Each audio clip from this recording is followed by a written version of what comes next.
నమస్కారం. ఒకే ఒక్క మెషిన్, 3 రకాల ప్లేట్లు, 3 రెట్ల లాభం. వినడానికి ఏదో సినిమా డైలాగ్లా ఉంది కదూ, కానీ ఇది నిజం. ఈరోజు మనం పేపర్ ప్లేట్ బిజినెస్లో ఉన్న ఒక అద్భుతమైన అవకాశం గురించి వివరంగా మాట్లాడుకోబోతున్నాం. అదే కదా అసలు ప్రశ్న. ఒకే మెషీన్తో 3 రెట్ల లాభం ఎలా వస్తుంది అని. చూడండి, ఒకే పెట్టుబడితో, ఒకే మెషీన్తో మార్కెట్లో ఉన్న 3 వేర్వేరు డిమాండ్లను మనం ఎలా అందుకోవచ్చు, దానివల్ల లాభాలను ఎలా పెంచుకోవచ్చు అనేది ఇప్పుడు విడమర్చి చూద్దాం. ఈ బిజినెస్ మోడల్లో అసలైన మ్యాజిక్ అంతా ఇక్కడే ఉంది. అసలు ఈ బిజినెస్ ఎందుకు ఇంత ప్రాఫిటబుల్? సింపుల్. Plastic ban. ప్రభుత్వం ప్లాస్టిక్ను నిషేధించడంతో మనకొక గోల్డెన్ ఆపర్చునిటీ వచ్చింది. ఇప్పుడు పేపర్ ప్లేట్లకు డిమాండ్ మామూలుగా లేదు, ఆకాశాన్ని అంటోంది. ఇదేదో టెంపరరీ ట్రెండ్ కాదు, ఈ వ్యాపారానికి ఇదొక సాలిడ్ ఫౌండేషన్ అన్నమాట. సరే, అవకాశం బావుంది. మరి పెట్టుబడి సంగతేంటి? ఎంత కావాలి అనే కదా డౌట్. ఈ బిజినెస్ స్టార్ట్ చేయడానికి అయ్యే ప్రతి రూపాయి ఖర్చుని ఇప్పుడు వివరంగా చూద్దాం. అస్సలు కంగారు పడకండి, మనం అనుకున్నంత పెద్ద మొత్తమేమీ కాదు. అన్నీ కలుపుకుని జస్ట్ ₹1,05,000 పెట్టుబడితో ఒక మ్యానుఫ్యాక్చరింగ్ యూనిట్కి ఓనర్ అయిపోవచ్చు. షాకింగ్గా ఉంది కదా. అసలు ఈ డబ్బుని మనం దేనికి, ఎలా ఖర్చు పెడుతున్నామో ఆ బ్రేక్డౌన్ ఏంటో ఇప్పుడు క్లియర్గా చూసేద్దాం.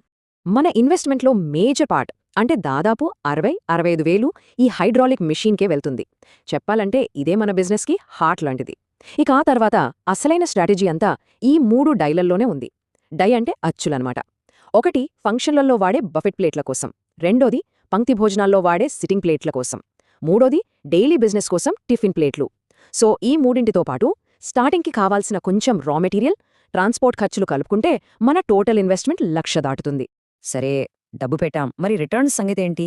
ఎంత సంపాదించొచ్చు? ఇదే కదా మనకు కావాల్సింది. మనం తయారు చేసే ఈ 3 రకాల ప్లేట్లు 3 డిఫరెంట్ ఇన్కమ్ సోర్సెస్గా ఎలా పనిచేస్తాయో ఇప్పుడు పక్కా లెక్కలతో సహా చూద్దాం. ఫస్ట్, బఫే ప్లేట్లు. మనకు తెలుసు కదా, ఫంక్షన్లలో, పార్టీలలో నిలబడి తినడానికి వాడతారు. చాలా మందంగా, స్ట్రాంగ్గా ఉంటాయి. వీటి స్పెషాలిటీ ఏంటంటే వీటి మీద ప్రాఫిట్ మార్జిన్ చాలా ఎక్కువ. ఇక్కడ్నుంచి లెక్కలు చాలా ఇంట్రెస్టింగ్గా ఉంటాయి. జాగ్రత్తగా వినండి. దీనికి మనం వాడేది 200 నుంచి 300 GSM పేపర్. GSM అంటే పేపర్ మందమన్నమాట. ఎంత ఎక్కువ ఉంటే అంత స్ట్రాంగ్గా ఉంటుంది. సో ఇది కొంచెం కాస్ట్లీ పేపర్. కేజీ ₹80. ఆ కేజీ పేపర్తో మనకు కేవలం 35 ప్లేట్లు మాత్రమే వస్తాయి. ఇక ప్రొడక్షన్ ఖర్చులన్నీ కలుపుకుంటే ఒక ప్లేట్ తయారీకి మనకు సుమారుగా ₹2.70 పడుతుంది. కానీ మనం దీన్ని మార్కెట్లో ఈజీగా ₹4 అమ్మొచ్చు. అంటే ఒక బఫే ప్లేట్ మీద మనకొచ్చే క్లియర్ ప్రాఫిట్ ₹1.30. ఇది నిజంగా చాలా మంచి మార్జిన్ కదా. నెక్స్ట్, రెండో ఐటమ్ సిట్టింగ్ ప్లేట్లు. ఇక్కడ మన గేమ్ ప్లాన్ కంప్లీట్గా మారిపోతుంది. వీటిని ఎక్కువగా గుళ్లలో అన్నదానాలకు, పొలిటికల్ మీటింగ్లకు, పెద్ద పెద్ద సభలకు వాడతారు. ఇక్కడ ఒక్కో ప్లేట్ మీద లాభం తక్కువే, కానీ ఆర్డర్లు మాత్రం వేలల్లో, లక్షల్లో వస్తాయి. దీనికి మనం వాడేది 50-100 GSM పేపర్, అంటే కొంచెం పల్చగా ఉంటుంది, అందుకే కాస్ట్ తక్కువ. ఇక్కడ చూడండి, ఒకే కేజీ పేపర్తో మనకు ఏకంగా 70 నుంచి 80 ప్లేట్లొస్తాయి. అంటే మన తయారీ ఖర్చు రూపాయి కన్నా తక్కువ, జస్ట్ 93 పైసలు. దీన్ని మనం ఈజీగా ₹1.25 నుంచి ₹1.30కి అమ్మొచ్చు. అవును, ఒక్క ప్లేట్ మీద లాభం 30-35 పైసలే అనిపించొచ్చు. కానీ ఒక్కసారి ఆలోచించండి, ఒకే ఆర్డర్ 10,000 ప్లేట్లొస్తే అప్పుడు ప్రాఫిట్ ఎంతవుతుంది? ఇక్కడే వాల్యూమ్ గేమ్ అనేది మనకు వర్కౌట్ అవుతుందన్నమాట. ఇక మన లిస్ట్లో మూడోది, చివరిది టిఫిన్ ప్లేట్లు. పానీపూరి బండ్ల దగ్గర, బజ్జీల షాపుల దగ్గర, టిఫిన్ సెంటర్లో వాడే చిన్న ప్లేట్లుంటాయి కదా, అవే ఇవి. వీటి స్పెషాలిటీ ఏంటంటే ఇవి మనకు రెగ్యులర్గా ప్రతిరోజు ఇన్కమ్ ఇస్తాయి. ఈ ప్లేట్ల లెక్కలు చూస్తే నిజంగా ఆశ్చర్యపోతారు. ఒక్క కేజీ పేపర్తో ఊహించండి, ఏకంగా 180 నుంచి 200 ప్లేట్లు తయారు చేయొచ్చు. దీనివల్ల మన తయారీ ఖర్చు 40 పైసల కన్నా తక్కువే ఉంటుంది. మనం దీన్ని 50-55 పైసలకు అమ్ముతాం. ఒప్పుకుంటాను, ఒక్కో ప్లేట్ మీద లాభం జస్ట్ 10-15 పైసలే. కానీ ఒక్క టిఫిన్ సెంటర్ వాళ్లే రోజుకు కనీసం 500 ప్లేట్లు వాడతారు. అలాంటివి మనం ఒక 10 షాట్లు పట్టుకుంటే చాలు. డైలీ ఫిక్స్డ్ ఇన్కమ్కు ఇదే బెస్ట్ ఫార్ములా. ఓకే, ప్రొడక్షన్ గురించి చూసాం, ప్రాఫిట్ లెక్కలు చూసాం. ఇప్పుడు అన్నిటికన్నా ముఖ్యమైన విషయం మార్కెటింగ్. తయారు చేయడం ఒకెత్తైతే దాన్ని అమ్మడం మరో ఎత్తు. సో ప్రతి ప్లేట్ని దాని కరెక్ట్ కస్టమర్కి ఎలా చేర్చాలో చూద్దాం. మన ఫస్ట్ టార్గెట్ ఎవరు? ఎక్కడో వెతకక్కర్లేదు, మన వీధుల్లో ఉండే పానీపూరి బండ్లు, నూడిల్స్ స్టాల్స్ వాళ్లే. ఒక్కసారి ఆలోచించండి, వాళ్లు రోజుకి ఎన్ని ప్లేట్లు వాడతారో వందల్లో ఉంటాయి. సో మనకి ప్రతిరోజు డబ్బు రావాలంటే వీళ్లే మన గోల్డ్ మైన్. మరి వాళ్లని ఎలా అప్రోచ్ అవ్వాలి? దీనికొక సింపుల్ ప్లాన్ ఉంది. ఫస్ట్, టైమింగ్ ముఖ్యం.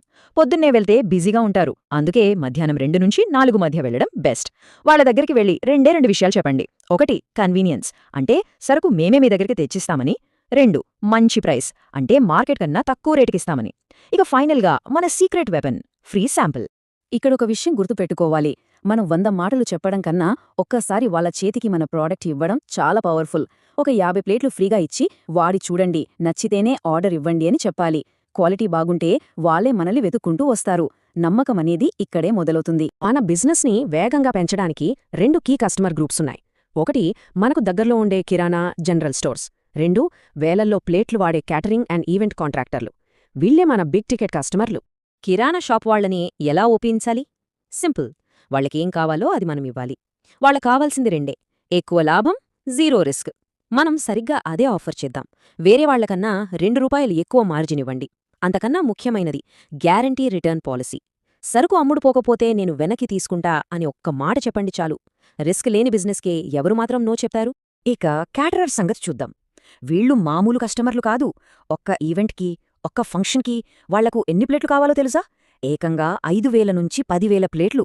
అంటే ఒక్క ఆర్డర్, జస్ట్ ఒక్క ఆర్డర్తో మన బిజినెస్ స్కేల్ మారిపోతుంది. ఎంత పెద్ద అవకాశమో కదా! క్యాటరర్స్ని గెలవాలంటే మన స్ట్రాటజీ కొంచెం డిఫరెంట్గా ఉండాలి. ఇదిగో 3 స్టెప్ ఫార్ములా. 1 టెంట్ హౌస్ల దగ్గరికెళ్ళి క్యాటరర్ల కాంటాక్ట్స్ తీసుకోండి. 2 వాళ్ల దగ్గరికి రొటీన్ ప్లేట్లతో వెళ్ళొద్దు.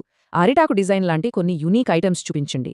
ఇక 3 ఇది చాలా ముఖ్యం, వాళ్ళకి ఎమర్జెన్సీ సర్వీస్ ఆఫర్ చేయండి. రాత్రి 12 గంటలకు ప్లేట్లు అయిపోయినా నాకు ఫోన్ చేయండి, నేను సప్లై చేస్తా అని చెప్పండి.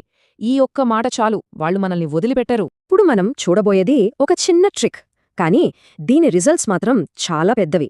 ఒకే ఒక చిన్న కాగితం ముక్క మన మార్కెటింగ్ని ఎలా మార్చేస్తుందో చూడండి. మరి ఆ స్లిప్ మీద ఏం రాయాలి? పెద్ద పెద్ద పదాలు ఏమీ వద్దు. Simple and straight. అన్ని రకాల పేపర్ ప్లేట్లు హోల్సేల్ ధరలకే దొరుకుతాయి, సంప్రదించండి అని చెప్పి మన ఫోన్ నంబర్ ఇవ్వాలి. అంతే. Clear call to action. ఈ స్లిప్ మెథడ్ వెనకున్న ఐడియా ఎంత బ్రిలియంట్ అంటే, మనం అమ్మే ప్రతి ప్లేట్ల కట్ట లోపల ఈ స్లిప్ పెడతాం. ఎవరైనా పార్టీలో ప్లేట్ వాడుతున్నప్పుడు అది వాళ్లకు కనిపిస్తుంది. నెక్స్ట్ టైం వాళ్ళింట్లో ఫంక్షన్ ఉన్నప్పుడు వాళ్ళు షాప్కి వెళ్లరు, నేరుగా ఆ స్లిప్లో ఉన్న మన నంబర్కి కాల్ చేస్తారు. అంటే middle man cut, direct sale, profit అంతా మనకే. ఇంకో ఫ్రీ మార్కెటింగ్ టూల్ ఏంటో తెలుసా? మన ఫోన్లోనే ఉంది, గూగుల్ మ్యాప్స్. సింపుల్గా మన బిజినెస్ని గూగుల్ మ్యాప్స్లో యాడ్ చేయండి. మన ప్లేట్ల ఫోటోలు, మన కాంటాక్ట్ నంబర్ అప్లోడ్ చేయండి. ఎవరైనా పేపర్ ప్లేట్స్ నియర్ మీ అని సర్చ్ చేసినప్పుడు మన బిజినెస్ వాళ్లకు కనిపిస్తుంది. కస్టమర్లే మనల్ని వెతుక్కుంటూ వస్తారు. ప్యాకేజింగ్ గురించి ఒక్క మాట. ఒక మామూలు ప్లాస్టిక్ కవర్కి, దానిమీద మన కంపెనీ స్టిక్కర్ ఉన్న కవర్కి చాలా తేడా ఉంటుంది. ఆ చిన్న స్టిక్కర్ మన ప్రోడక్ట్కి ఒక ప్రొఫెషనల్ లుక్ ఇస్తుంది. అది ఒక లోకల్ ఐటంలా కాకుండా ఒక బ్రాండెడ్ ఐటంలా కనిపిస్తుంది. షాపు వాళ్ళు కూడా ఇలాంటి వాటికే ఎక్కువ ప్రిఫరెన్స్ ఇస్తారు. ఈ ఒక్క మాట మాత్రం ఎప్పుడూ గుర్తుంచుకోవాలి. మార్కెటింగ్లో ఎవరు మాట్లాడితే వాళ్లే రూల్ చేస్తారు. అడిగితే ఏమనుకుంటారో అని మొహమాట పడితే లాభం లేదు. ధైర్యంగా ముందుకు వెళ్ళాలి, అడగాలి. మనం మాట్లాడితేనే కదా మన గురించి నలుగురికి తెలిసేది. చివరగా ఒక పవర్ఫుల్ థాట్. అసలు మన బిజినెస్ని నిర్మించే కస్టమర్లెవరు? మనం 10 మంది దగ్గరికెళ్ళినప్పుడు వద్దు అని చెప్పే 8 మందా? కాదు, సరే అని చెప్పే ఆ ఇద్దరే మన బిజినెస్కి ఫౌండేషన్. సో రిజెక్షన్కి భయపడొద్దు. ప్రతి నో మనల్ని ఒక ఎస్కి దగ్గర చేస్తుంది. అదే సక్సెస్ సీక్రెట్. ఇంతవరకు అంతా బావుంది, కానీ ఈ బిజినెస్ని రన్ చేయడం కష్టమా అని డౌట్ రావచ్చు. అస్సలు కాదు. దాని గురించి, ఇంకా ఇందులో దాగి ఉన్న ఒక సీక్రెట్ ఇన్కమ్ సోర్స్ గురించి ఇప్పుడు తెలుసుకుందాం. ఇది విన్నాక ఈ బిజినెస్ ఇంకా అట్రాక్టివ్గా అనిపిస్తుంది. ఈ బిజినెస్ని మేనేజ్ చేయడంలో పెద్దగా తలనొప్పులే ఉండవు. చూడండి, డిమాండ్ని బట్టి డై మార్చడానికి జస్ట్ 10-15 నిమిషాలు పడుతుంది. దీనికోసం స్పెషల్గా స్కిల్డ్ లేబర్ ఎవ్వరూ అవసరం లేదు. ఇంట్లో వాడే సింగిల్ ఫేజ్ కరెంటుతోనే మెషిన్ నడుస్తుంది. ఇక కరెంట్ బిల్ అంటారా?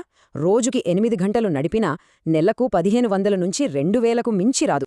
ఇంతకీ ఆ సీక్రెట్ ఇన్కమ్ ఏంటో తెలుసా? మనం ప్లేట్లు కట్ చేశాక వేస్ట్గా మిగిలిపోతుంది కదా పేపర్, ఆ స్క్రాప్. దాన్ని అస్సలు పడేయకూడదు. ఆ మిగిలిపోయిన వేస్ట్ పేపర్ని కూడా మనం అమ్మచ్చు. రీసైక్లింగ్ వాళ్లు కేజీ ₹15 చొప్పున కొంటారు. ఇది మనకు ఊహించని ఒక బోనస్ ఇన్కమ్ అన్నమాట. ఇప్పుడు సాయబ్బ గొప్ప విషయం చెప్తాను. కేవలం ఈ వేస్ట్ పేపర్ని అమ్మగా వచ్చే డబ్బుతోనే మన shop rent, current bill cover అయిపోతాయి. అంటే మనం ప్లేట్లో అమ్మగా వచ్చే డబ్బు మొత్తం ఆల్మోస్ట్ మనకు క్లియర్ ప్రాఫిట్ కింద మిగులుతుంది. ఇది ఈ బిజినెస్లో ఉన్న ఒక బిగ్గెస్ట్ ప్లస్ పాయింట్. మరి ఒకే మెషిన్తో ఏడాది మొత్తం 365 రోజులు ఇన్కమ్ సంపాదించడం సాధ్యమేనా? సమాధానం ఎస్, ఖచ్చితంగా సాధ్యం. ఎలాగంటే మన దగ్గరున్న ఆ 3 డైలే మన 3 ఆయుధాలు. పెళ్లిళ్ల సీజన్ వచ్చిందా?